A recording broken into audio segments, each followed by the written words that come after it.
आज हम आपके लिए दूसरी अजीम जंग वर्ल्ड वॉर 2 के उस मरहले की दास्तान लेकर आई हूँ जिसने तारीख का रुख बदल दिया।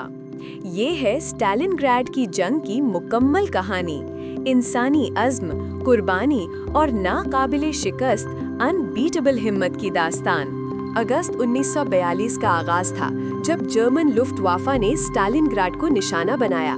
ये सिर्फ एक हमला नहीं बल्कि शिद्दत की आंधी थी। बमबारी इतनी तेज थी कि शहर का 80% हिस्सा चंद घंटों में खंडरात बन गया। हर तरफ आग और राख की बारिश हो रही थी। दरियाए दोल्गा के किनारे खड़े इस शहर की बुनियाद हिला दी गई, मगर सोवियत सिपाहियों ने हार नहीं मानी। ये लड़ाई सिर्फ टैंकों और बंदूकों से नहीं बल्कि गली गली, मकान मकान लड़ी गई। इसे चूहों की जंग, रैट वॉर भी कहा जाता है, जहां सिपाही टूटी दीवारों और नालों में छुपकर दुश्मन का मुकाबला कर रहे थे। पावलोव का घर एक ऐसी ही मिसाल बना, जहां एक छोटी सी टुकड़ी ने 58 दिन तक जर्मन फौज को रोके रखा। स्टालिनग्राद में जंग के दौरान दरियाए वोल्गा सोवियत फौज के लिए जिंदगी की लकीर बनी रही। इसी दरिया के रास्ते से सिपाही, गोला बारूद, एम्यूनिशन और खाना शहर तक पहुंचता था। दरअसल वो जहां से मदद मिल सकती थी, वोल्गा पर जर्मन फौज की लगातार बमबारी ने इस सफर को निहायत खतरनाक बना दिया था। जब सर्दियों में सोवियत यूनियन ने पूरी शिद्दत के साथ हमला किया तो जर्मन फौज के पास मुनासिब सर्दियों के कपड़े नहीं थे। वो बर्फीली खाइयों में जमकर मरने लगे और उनके हथियार सर्दी से काम करना छोड़ गए। खुराक की शदीद कमी की वजह से वो घोड़ों का गोश्त खाने पर मजबूर हो गए। ये एक तन्हाई और नाउमीदी की जंग थी जिसमें मौसम ने सोवियत फौज का साथ दिया। नवंबर 1942 में जब जर्मन फौजें शहर के बीच में फंसी हुई थीं, सोवियत यूनियन ने एक खुफिया और बड़ा हमला शुरू किया जिसे ऑपरेशन यूरेनस कहा गया। सोवियत टैंक और फौज शुमाल और जुनूब से आगे बढ़े और दुश्मन की कमजोर फ्लैंक्स बाजुओं को तोड़ दिया। इस हमले ने जर्मन फौज के 3000 सिपाहियों को स्टालिनग्राड में मुकम्मल तौर पर घेर लिया। घेराबंदी के बाद हिटलर ने वादा किया कि वो हवाई जहाज़ों के जरिए सप्लाई एयर ब्रिज भेजेगा, लेकिन ये वादा एक झूठ साबित हुआ। बहुत कम हवाई जहाज शहर तक पहुंच पाए और जो पहुंचे भी वो सोवियत तैयारों और तोपों का शिकार हो गए। भूख और नाउमीदी बढ़ती गई।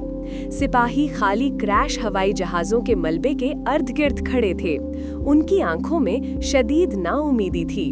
कमांडर फील्ड मार्शल फ्रीड्रिख पाउलस शहर के बीचों बीच एक अंधेरे बंकर में बैठे थे।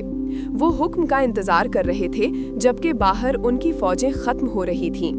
हिटलर का आखिरी पैगाम था, फील्ड मार्शल कभी हार नहीं मानते, आखिरी गोली तक लड़ो। पाउलस इस वक्त भी हिटलर की बात मानने या अपनी फौज की जान बचाने के दरमियान कश्मकश में थे। जनवरी 1943 के आखिर में सोवियत फौज ने एक आखिरी और फैसलाकुन हमला किया था ताकि घेराव को 2 हिस्सों में तकसीम कर सके। सोवियत टैंक और पियादा फौज खंडरात में दाखिल हुए और जर्मन फौज का आखिरी दिफा टूट गया। रूसी फौजी शहर की ऊंची तरीन जगहों पर सोवियत झंडा लहरा रहे थे, जो शहर की मुकम्मल फतह का ऐलान था। 2 फरवरी 1943 को फील्ड मार्शल पाउलस ने हिटलर के खुदकुशी के हुक्म के खिलाफ जाकर अपनी बकिया फौज के साथ हथियार डाल दिए। ये जर्मन फौज की तारीख की सबसे बड़ी शिकस्त थी। पाउलस ने अपने हथियार सोवियत जर्नाइल जनरल के हवाले कर दिए। जंग खत्म हो चुकी थी, लेकिन हजारों कैदियों का दर्दनाक सफर अभी शुरू होना था। जंग के बाद लगभग 91,000 जर्मन सिपाहियों को सोवियत कैदी बना लिया गया। उनका सफर जो साइबेरिया की तरफ जाता था, एक नई आजमाइश थी। भूख, सर्दी और बीमारी की वजह से बहुत कम लोग जिंदा बच सके। ये कतार बर्फ और खंडरात में चलती हुई जर्मन ताकत की बर्फीली कब्र की सबसे अलमनाक ट्रैजिक अलामत बन गई। आखिरकार फरवरी 1943 में पाउलस ने हथियार डाल दिए। ये दूसरी अजीम जंग वर्ल्ड वॉर 2 का सबसे बड़ा और फैसलाकुन मोड़ था। स्टालिनग्राड की ये जंग ने दिखाया कि अज़्म और कुर्बानी, सैक्रिफाइस किसी भी मुश्किल को हरा सकती है। आपका बहुत शुक्रिया इस दिल दहला देने वाली तारीखी दास्तान को सुनने के लिए। अगर आपको ये वाकया पसंद आया हो तो प्लीज लाइक करें और ऐसी ही और कहानियां सुनने के लिए हमारे साथ जुड़े रहें और चैनल को सब्सक्राइब करें।